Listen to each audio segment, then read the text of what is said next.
जोया बहुत खूबसूरत और जवान लड़की थी। रात की खामोशी में वह चुपचाप अपने घर से निकल गई। चलते चलते वह गांव के वीरान इलाकों में पहुंच गई।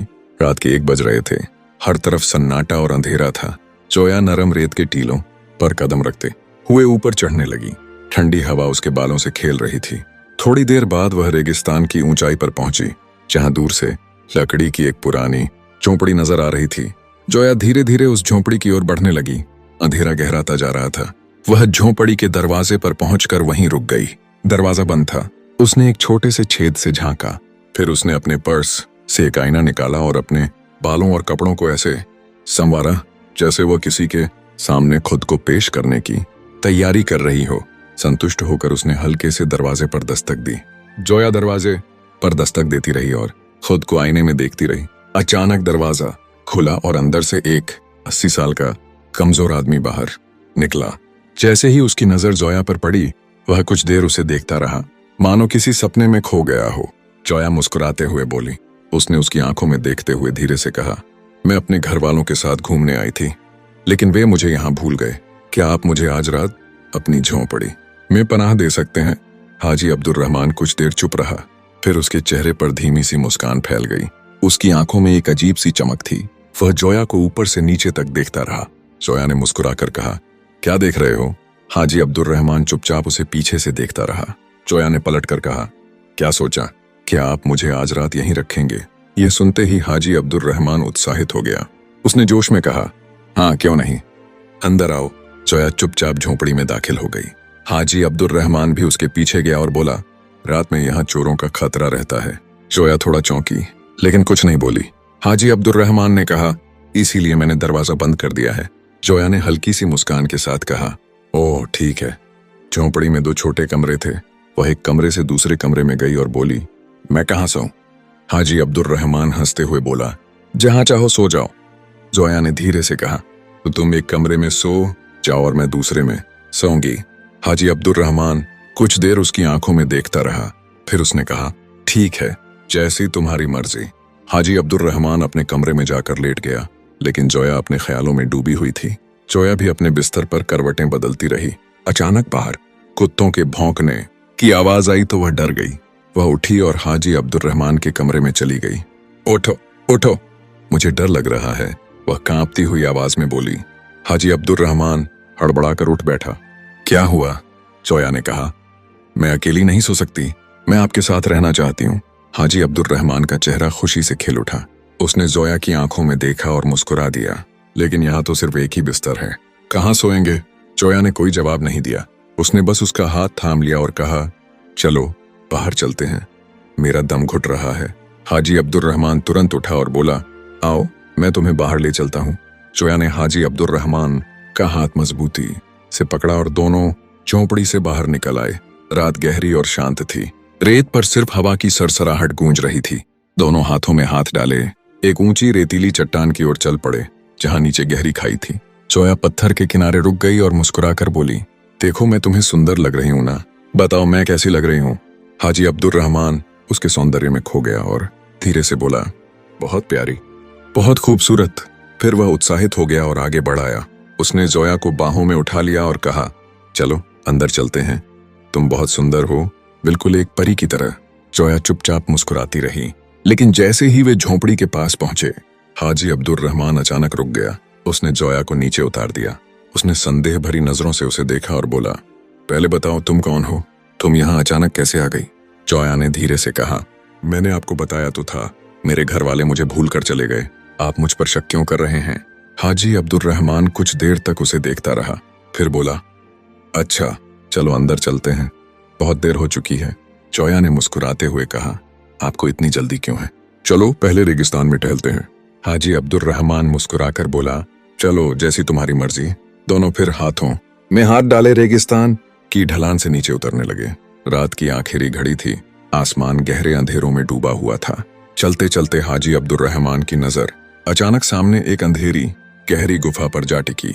जैसे ही उसने उस गुफा को देखा, उसकी आंखें चमक उठी। उसने उत्साह से कहा, जोया आओ उस गुफा के अंदर चलते हैं। जोया हिचकिचाई, नहीं वहां बहुत अंधेरा होगा। हाजी अब्दुल रहमान हंसते हुए बोला, आओ मैं तुम्हारे साथ हूं। दोनों धीरे धीरे उस गहरी गुफा तक पहुंच गए। हाजी अब्दुर रहमान ने मुस्कुराकर कहा, तुम आगे बढ़ो। जोया ने इधर उधर देखा और फिर गुफा में कदम रखा। हाजी अब्दुर रहमान भी उसके पीछे पीछे चल पड़ा। गुफा लंबी और संकरी थी, दीवारें ठंडी और नमी से भरी हुई थीं। जोया सावधानी से आगे बढ़ रही थी और हाजी अब्दुर रहमान बिल्कुल उसके पीछे था। थोड़ी देर बाद वह एक जगह रुक गई जहां एक बड़ा पत्थर पड़ा था। उसने कहा, तुम थक गई होंगी, इस पर बैठो और थोड़ा आराम कर लो। जोया ने मुस्कुराकर कहा, हाँ, मैं सच में बहुत थक गई हूँ। वह पत्थर पर बैठ गई और फिर धीरे से लेट गई।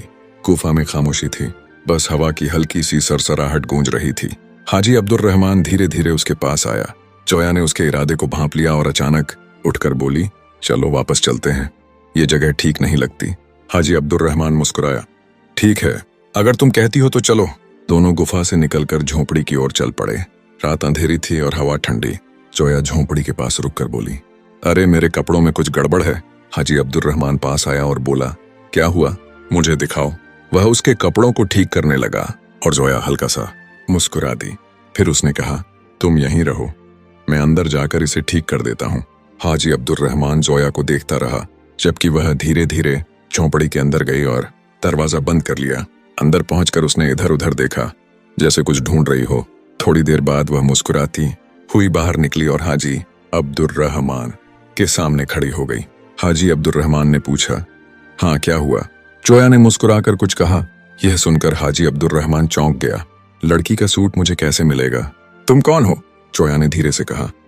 अरे मैंने तो बस इतना ही कहा, शायद यह कोई पुराना कपड़ा है। हाजी अब्दुर रहमान चौंक गया। फिर वह झोंपड़ी के कोने में गया। उसने अलमारी खोली और एक पुराना लाल सूट निकालकर जोया को दे दिया।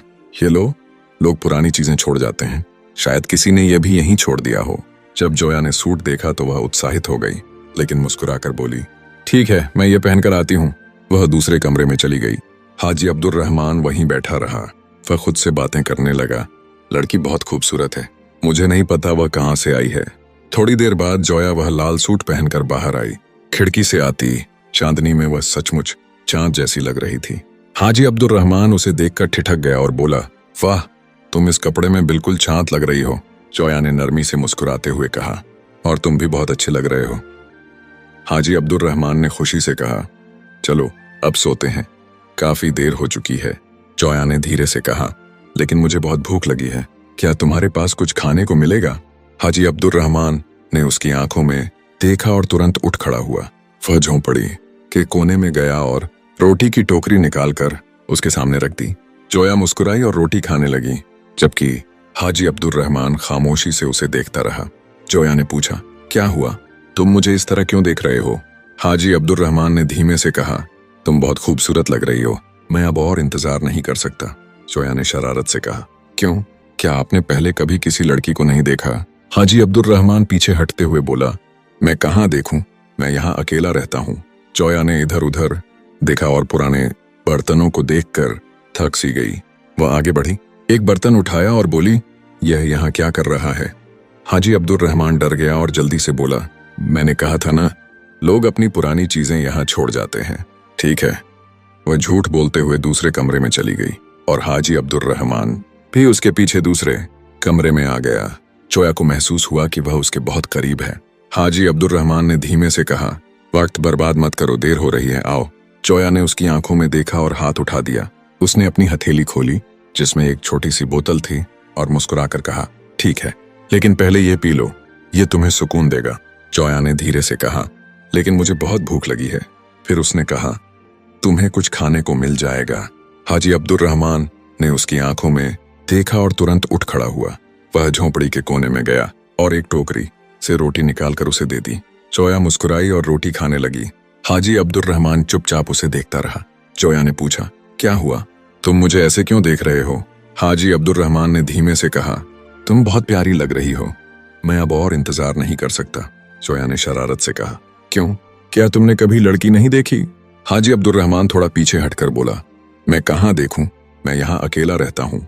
जोया ने इधर उधर देखा और कोने में लड़कियों के पुराने बर्तन देखे। वह थक सी गई।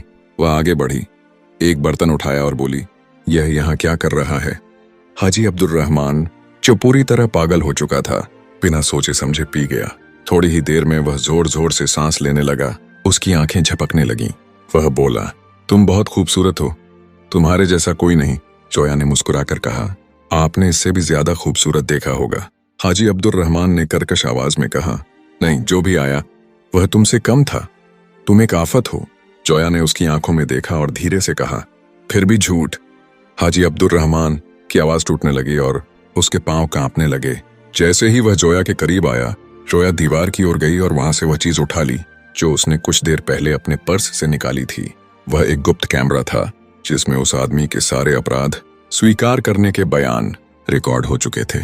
जोया ने उसे एक बार फिर थप्पड़ मारा और सख्त आवाज में कहा, मैं पुलिस अफसर हूं, ये पूरा ऑपरेशन मेरी निगरानी में हो रहा है। हमें शिकायतें मिल रही थीं कि तुम मासूम लड़कियों के साथ गंदा खेल खेलते हो, इसीलिए मैंने यह सारा योजना बनाई थी ताकि तुम अपने मुंह से अपने अपराध को स्वीकार करो और कोई भी उससे इनकार न कर सके। यह सुनते ही हाजी अब्दुल रहमान का चेहरा उतर गया और उसके भीतर छिपा दानव बेनकाब हो गया। कमांडो ने उसे जमीन से खींचकर गाड़ी में बिठा दिया। कुछ दिनों बाद उसे अदालत में पेश किया गया। वीडियो और ऑडियो सबूतों के सामने उसका कोई भी झूठ टिक नहीं सका। वह एक चालाक अपराधी साबित हुआ और अदालत ने उसे कड़ी सजा सुनाई। इस तरह हाजी अब्दुल रहमान के चेहरे के पीछे छिपा दानव अपने अंजाम तक पहुंच गया और जोया ने अपनी हिम्मत और समझदारी से यह साबित कर दिया कि सच्चाई और अच्छाई की हमेशा जीत होती है। बुराई चाहे जितने भी नकाब पहन ले, एक दिन उसका असली चेहरा जरूर बेनकाब हो जाता है।